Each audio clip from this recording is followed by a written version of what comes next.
Good morning, guys. It's your girl Jay, the Market Slayer, and I am back with a trade recap and breakdown. How y'all doing this morning? Did y'all slay the market? Let me know how your morning went in the comments below. Okay, so now I want to get into this because if you did not watch last night's video, I did a top-down analysis, just basically outlining this 4-hour fair value gap as the next area of interest because it hasn't been filled. All this time we've gone through here and wicked it and played around, but it has not been filled. So the market, this was the low of the day. I think I deleted it. Okay, let me put it back. Low of the day. What the heck?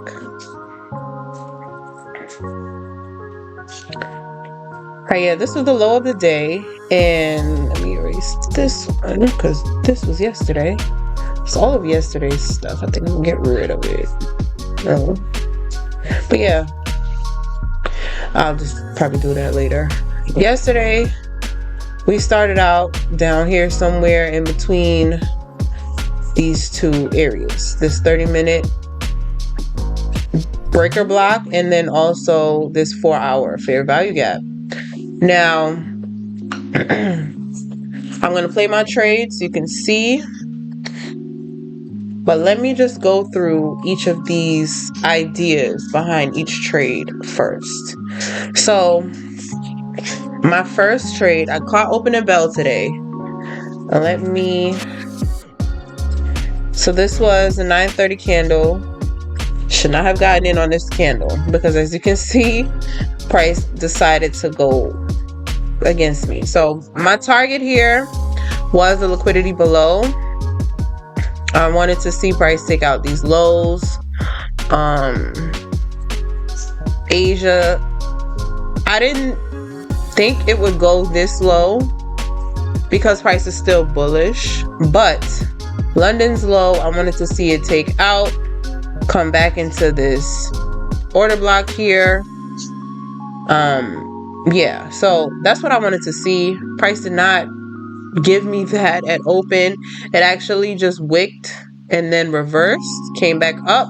This was a 1-minute order block here that price actually made right before market open, and as you can see, it was respecting it. It wicked outside the lines, but it was respecting it for the most part. So, you know, that just let me know that my sell was still valid up until, you know, the liquidity was swept. I wasn't looking to hold this forever. I do know that we were due for a pullback of some sorts because price has just been up. London, we consolidated within the 4-hour fair value gap, and we didn't really break out of it, honestly. So once New York session came, I figured that would be the time we would get a pullback and then finally push up to fill. So I was looking to sell to buy, which is what I did on my second trade, and that trade played out for a 1-to-1. I sold here after I got some stronger momentum, and I took profits at the previous day's low, or previous day's high, and yeah, so I marked up this fair value gap that it left after we pushed down with that momentum sweeping the liquidity. I wanted to see this fair value gap turn into an inversion gap before even thinking about the reversal, right? The buys. Now, I didn't want to get in aggressively because I already took 2 trades. And that's the beauty of taking or setting a limit of how many trades you trade, because then you have to be very selective and very cautious on when you get in. I didn't want to get in too aggressively and then I get stopped out if price wasn't ready. But it did retest this inversion gap twice. And this would have been a perfect entry for the buy with stops right below here. But I wanted to wait a little bit, just a little bit more conservative, because these are 2 very aggressive trades that I took, and it was time to be more selective. You know what I'm saying? The opening range was about to close. It was about 10 minutes beforehand, before 10. So I just was looking like, you know, let me wait until this actually gives me something. that I can work with. And it did. It started pushing up. When it pulled back, it did not come back down here, which was a good sign that it's ready. We got this engulfing candle, pull back. It never broke this candle's low. So now it's time to get in for the buy. My buy was targeting the high of the day. And also, liquidity was sitting at that high of the day. We had some liquidity from over here. These highs that was these were the last highs within this fair value gap. So that was my target. This trade I scaled in and trailed aggressively because I wanted to lock in my profits. So is this 2? Oh, what the heck? Okay, I'm gonna delete one of these. I don't know why. It was 2 of them. But yeah, this one I just let it empty the clip, because at this point now we got the liquidity out, and that's what I always say. You wait for the sweep and signs of a reversal so that you know that right stop losses got swept. Now it's time for the real move. You don't have to worry about trouble like this. Like when I got in and I got swept, I was the liquidity for the push down, and then it reversed. Took everybody out that was long, pre-market or London, whatever. Took all these stops out, and then it just reversed. So I didn't get out at the high or the previous high from last time we were in this range. I got out somewhat before because, like I said, I scaled aggressively. So I'm going to play that trade now so you can see how I managed my trade and how everything played out in real time.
Okay, and now after that, a couple takeaways that I can say I learned for the day is don't don't take that opening bell.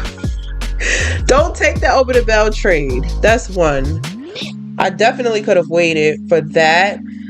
I was a little bit P&L watching today again, but once I started, like, getting in the groove, I kind of just let it go. And I'm like, all right, whatever I end up with, I end up with. It's just the trades hit different when you're about to get paid out for them. And that's the psychology a lot of people who have been funded know very well, that once you get that funded phase, it's like every move counts. And setting goals and things like that, these are things you start to do because it's like, I can have this amount of money. All I need to do is just get there. I can have all this, but it's like, you got to respect the process, because the market do not owe you whatever you feel like you deserve. It don't. And it will make that very clear every time. Another thing I want to highlight too, because I have this 30-minute fair value gap highlighted, and this was something that stood out to me just because it was near the low of the imbalance, and I wanted to see price push up past that. And then this 1 minute order block that I had marked up on it, it was like right in the middle of it. So I want to see price push up past that to confirm the bullish momentum as well, so I can scale into my trade. So I didn't want to just randomly scale in at any point, but these two were areas that I did use to my advantage. So when you're trying to scale in on a trade, you definitely want to have confluences that the momentum is on your side, and it has to be breaking through a bunch of walls for that even to be confirmed. So yeah, that was basically it. And now we just wait to see if the price closes above, because it clearly looks like it wants to close above. We have swept the liquidity of this high, and the only thing, like I said, is next is all-time highs. Like, it's just open space here, open space of wicks and things of that nature. So yeah, if you found this video useful in any way, I want you to like this video and subscribe, because I'll be having more trade recaps and breakdowns to just explain my process in funded to payout. So yeah, I'll see y'all on the next trading video.